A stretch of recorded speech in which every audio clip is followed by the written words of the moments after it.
So to truly understand the 1950s, the space race, well, you have to take into account this jackass, L. Ron Hubbard, because he was obsessed with getting industrial men that were tied to contracts with NASA.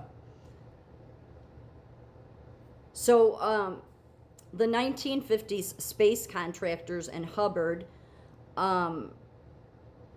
ended up influencing Jack Parsons. Jack Parsons was a rocket scientist.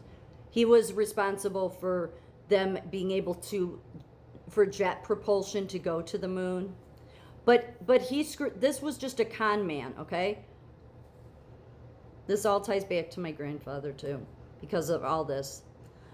But Jack Parsons, okay, the one responsible for the jet propulsion fuel to go to the moon, he is the ultimate patient zero that L. Ron Hubbard had gotten. As far as the intersection of rocketry, the occult. My grandfather was not part of the occult, but they don't present themselves that way. And this was back in the 50s, okay? But apparently L. Ron Hubbard Jack Parsons, it seems, did know. So it was the intersection of rocketry, the occult, and what would become Scientology. Parsons was a brilliant self-taught chemist and a primary founder of the Jet Propulsion Laboratory and Aerojet. He is essentially the father of modern-day fuel rocketry. NASA wouldn't have reached the moon without him. Hubbard, in 1945, was a Navy lieutenant, and he arrived at Parsons' Pasadena mansion in 45. Parsons was the head of Agape Lodge, a branch of Aleister Crowley's occult order. Yeah, that's not good. But Parsons was instantly mesmerized by Hubbard's charisma. He wrote to Aleister Crowley describing described Hubbard as the most gifted magician. Hubbard convinced Parsons to invest nearly his entire life savings, about $20,000, that was a fortune in 46, into a business venture called Allied Enterprises. The plan was to buy high-tech sailboats in the East and sail them to California to sell for profit. Instead, Hubbard vanished with the money and with Parsons' girlfriend. Parsons eventually tracked them down to a port in Florida. Legend has it he stood on the dock performing a banishing ritual, complete with a thunderstorm, to bring their boat back to shore. He recovered some of the money, but the friendship was dead. Parsons' involvement with Hubbard and the occult eventually cost him his security clearance.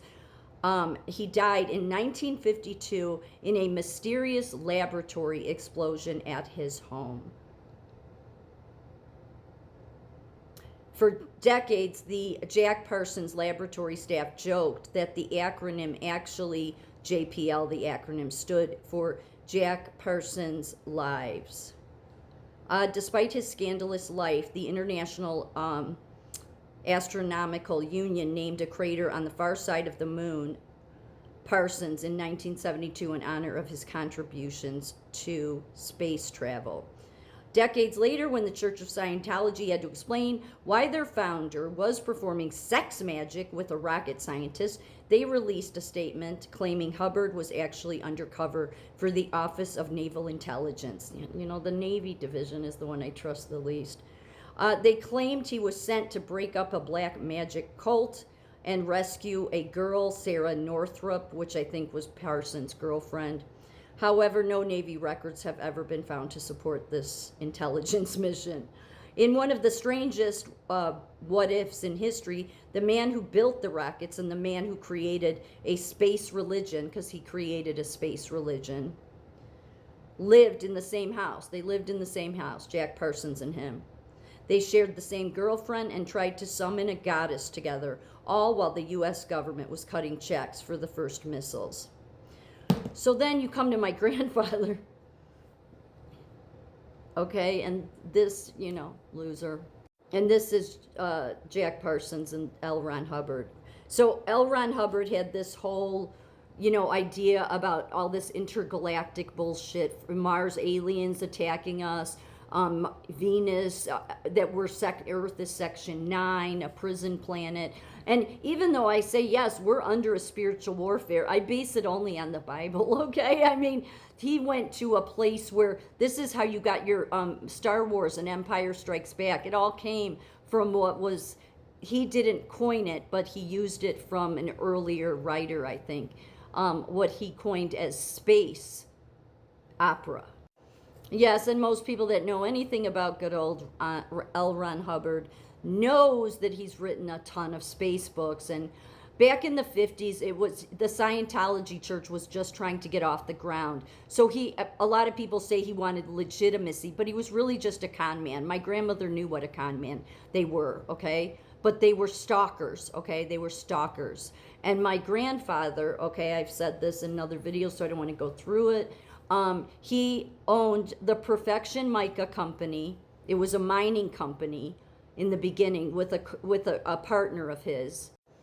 And then they added on, see it says Perfection Mica, then they added on the Magnetic Shields Corporation, my grandfather and his partner, okay?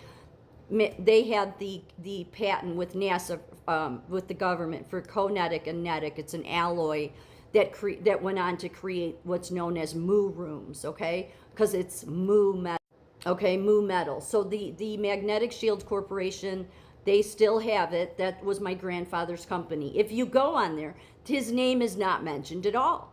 But that's because he died in 63, is it 63? He died when he was young. He died when he was like 52. But my grandmother, till the day she died, blamed L. Ron Hubbard and Dianetics for it, because it was Dianetics before it was, you know. But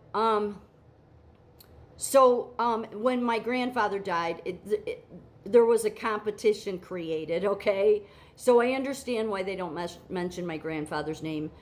It is what it is. It's just he was heavily responsible for advancing the space race, okay?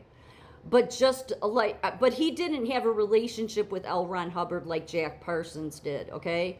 They hated my grandmother. Scientology hated her because she called their bullshit out. But in the beginning, you know, because they were back in the 50s, they were trying to get people in. They were trying to pull contractors that were involved in the space race in.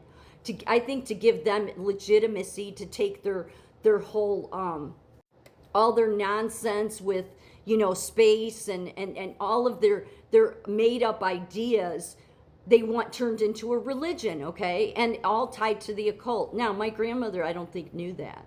But she knew it was a cult, C-U-L-T. She never had told us that it was involved in the occult, although occult. But they had, in the beginning, they had invited her and my grandfather to Washington for some big Scientology event. And when she went there, she was like, no. She told my grandfather, do not give these people any more money. Stay away from them. They wouldn't stay away from my grandfather. It pissed my grandmother off so much because my grandfather, he had finally stopped drinking because he had all these liver problems because he was an alcoholic. And when Scientology came on the scene, they convinced him that he could, with his mind, could control his drinking. So he started drinking again. I think he was brainwashed by them. And I think she knew it. And so, because she couldn't get him to stop giving them money. And yet they hated my grandmother. And so my grandmother's so desperate. She went into a pub in Chicago because they lived in Chicago, her and my grandfather. And, you know, back in the 50s, people knew where the mob hung out, you know, what pubs. And she didn't know the mob, but she knew the bartender of one of the pubs where the mob hung out. And she went to the bartender and she said, I'll pay the mob $10,000 if they kill L. Ron Hubbard. She was dead serious. She said she would have done it. She said, I mean, luckily the bartender's like, no, Mrs. Vance, you do not want to go down this road. And yes, my grandfather's name was Vance, not tied to JD, though, let's be clear. Different line of Vance. I support Trump. I don't trust JD, though. So I feel like I always need to say that. So anyway, he wouldn't do it. He's like, no, you're not going to do that. You'll be tied in with the mob. You don't want to do that. So in desperation, she moved them to California. Scientology followed her. They sent some woman half naked over to my grandmother's house to care for her husband. That's how horrible they are.